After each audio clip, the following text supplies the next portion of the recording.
So you ended up working with a contractor that you worked with in the past. So that's great. It's great for knowing at least what you're up against. It wasn't a brand new relationship.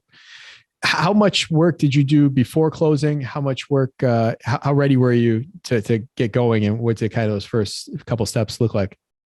Well, Mark, you know me that I'm always do too much.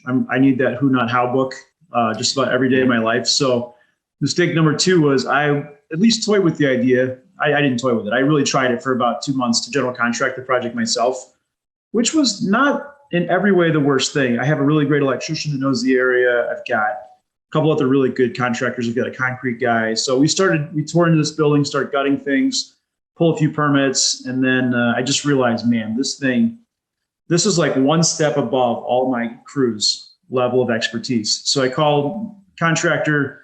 They, of course, were happy to jump on it. This is literally right in their wheelhouse. They go to town on it. But that was a mistake, and it was also kind of awkward throughout the process because I started out with the lender as a construction loan as the GC, and then we also had another GC.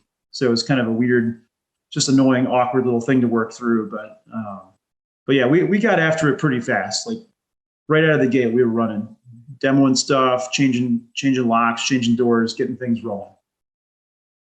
The scary part sometimes of that is you don't want to make the place look too good too fast because the people you want to get out, they'll stay longer. Yeah, exactly.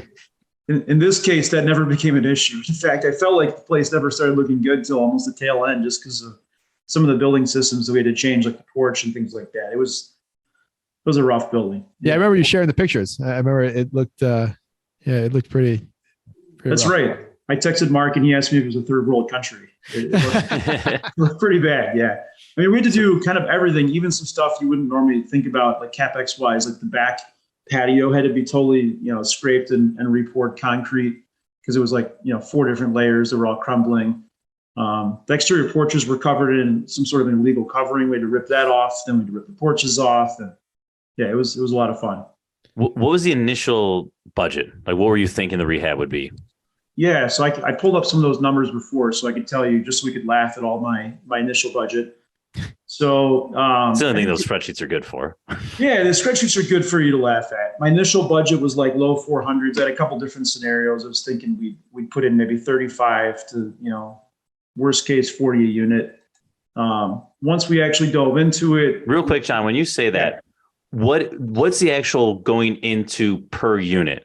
Right, because like there's like a per unit, and then like you're taking like, all right, then I got the porches, and I got this, and like that ends up being $5,000 a unit or whatever. This was my all in, like looking at the entire building. So it still was a very good price for what we were doing. But okay, that was with us doing the plumbing, the electrical.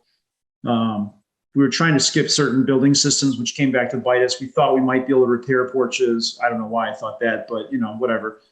So there were certain things that I thought we could get away with. But I was thinking we'd spend roughly like 425, 450 all in. And when we brought the general contractor on, of course, there's an additional cost to that. So we sort of upped our budget at that point to just over 500,000, which would again put us at like 39, 40 a door, kind of a worst case scenario.